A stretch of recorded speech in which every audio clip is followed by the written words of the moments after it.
ഇന്നിവിടെ അമ്പലത്തിലെ അവസാന ദിവസമാണ് ഉത്സവത്തിൻ്റെ. ഒടുക്കത്തെ മഴയാണ്. ഒരു 4:30 മണിയൊക്കെ ആയപ്പോൾ തുടങ്ങിയ മഴയാണ്, ഇതുവരെ നിർത്തിയിട്ടില്ല.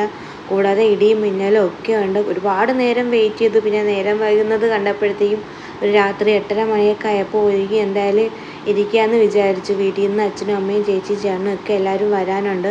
അവരും കൂടി വന്നിട്ട് വേണം നമുക്ക് ലൈറ്റൊക്കെ കാണാൻ പോകാൻ വേണ്ടിയിട്ട്. ഞങ്ങളുടെ വീട് തൊട്ടടുത്ത് തന്നെയാണ് പ്രോഗ്രാംസൊക്കെ ഉള്ളത്. പിന്നെ മെയിൻ ജംഗ്ഷനിലും അമ്പലത്തിലൊക്കെ ഉണ്ട്. എന്നാലും നമുക്ക് എപ്പോഴും നമ്മുടെ അവിടുത്തെ പരിപാടി ആയിരിക്കുമല്ലോ മുഖ്യം. അപ്പോൾ അവിടുത്തെ പ്രോഗ്രാംസൊക്കെ കാണാൻ വേണ്ടിയിട്ടാണ് ഈ ഒരുങ്ങി പോകുന്നത്.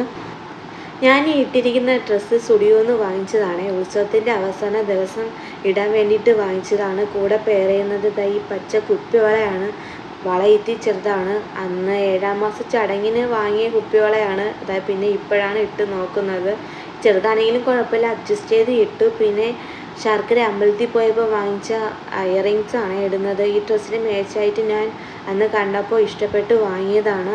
സാധാരണ ഞാൻ എപ്പോഴും കുഞ്ഞു കമ്മലാണ് ഇടുന്നത്. പിന്നെ ഇപ്പോൾ വീഡിയോ ഒക്കെ എടുക്കുകയല്ലേ, കുറച്ചൊരു വൃത്തിക്കൊക്കെ ഇരുന്നോട്ടെ എന്ന് വിചാരിച്ച് വലിയ കമ്മലൊക്കെ വാങ്ങി ഇടുന്നതാണ്.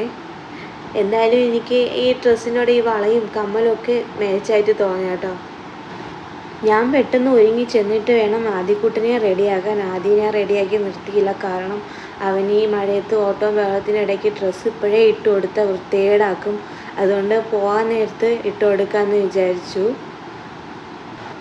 പിന്നെ ഞാൻ ഈ വീഡിയോ ഒക്കെ എടുക്കുന്നത് കൊണ്ടാണ് ഈ കണ്ണൊക്കെ എഴുതുന്നത്. കണ്ണൊക്കെ എഴുതാൻ ഇഷ്ടമില്ലാഞ്ഞിട്ടല്ല, കണ്ണിനടിയിൽ കറുപ്പുള്ളത് കൊണ്ട് എൻ്റെ മനസ്സിലൊരു വിചാരമുണ്ട്, ഇങ്ങനെ കരി എഴുതിയാൽ കുറച്ചും കൂടി കറുപ്പായിട്ട് തോന്നിക്കുമോ എന്ന് പേടിച്ചിട്ടാണ് കരിയൊക്കെ എഴുതാൻ മടിക്കുന്നത്. ഞാൻ എന്തായാലും റെഡിയായി, തലമുടിയൊക്കെ കെട്ടി. ഇന്ന് ഈ ഹെയർ സ്റ്റൈലാണ്. ഇങ്ങനെയൊക്കെ കെട്ടി റെഡിയാക്കിയിട്ട് ഇനി താഴോട്ട് പോയി ആദ്യക്കുട്ടനെ റെഡിയാക്കണം.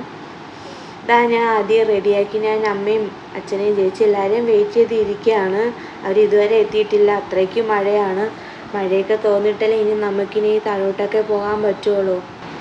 വീട്ടിൽ നിന്ന് എല്ലാവരും വന്നു കേട്ടോ. വന്ന് അവർക്ക് ഫുഡൊക്കെ കൊടുത്തിട്ട് ഞങ്ങൾ താഴോട്ട് പോയി. ഒരു രക്ഷയില്ല, മഴ ഇതുവരെയും തോന്നിയിട്ടില്ല. മഴ തോന്നാലേ പ്രോഗ്രാമൊക്കെ തുടങ്ങാൻ പറ്റുള്ളൂ. ഞങ്ങൾ ആ പ്രോഗ്രാം നടക്കുന്നതിൻ്റെ അവിടെ നിൽക്കുന്നത് കൊണ്ടാണ് മഴയൊന്നും കൊള്ളാത്തത്. ആദ്യം കൊണ്ട് കുറച്ച് അങ്ങോട്ട് ഫ്ലോട്ടും ലൈറ്റ്സും ഒക്കെ കാണിക്കണമെന്നുണ്ടായിരുന്നു. പക്ഷെ മഴ കാരണം അങ്ങോട്ടൊന്നും പോകാൻ പറ്റില്ല. എനിക്ക് തോന്നുന്നു ഇപ്പോൾ കല്യാണം കഴിഞ്ഞിട്ട് ഇപ്പോൾ 4ാമത്തെ ഉത്സവമാണ്. ആദ്യമായിട്ടാണ് ഇങ്ങനെ ഒരു അനുഭവം. സാധാരണ എല്ലാ വർഷവും അവസാന ദിവസം മഴ പെയ്യുന്നതാണ്. അത് പെയ്തങ്ങ് അപ്പം തന്നെ മാറുന്നതാണ്.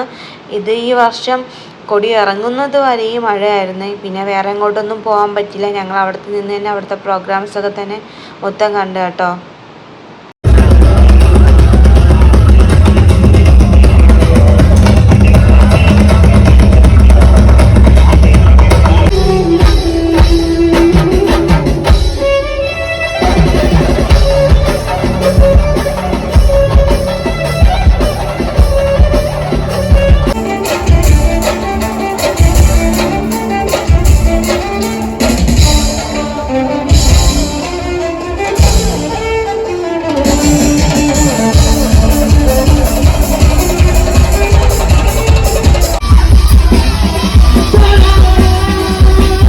പിന്നെ പ്രോഗ്രാമൊക്കെ തീരാറായപ്പോഴത്തേക്കും ഞങ്ങൾ ഒരു കടയിൽ പോയി ചായയും ക്രീം ബണ്ണൊക്കെ കഴിച്ചിട്ട് വീട്ടിൽ പോയാട്ടോ.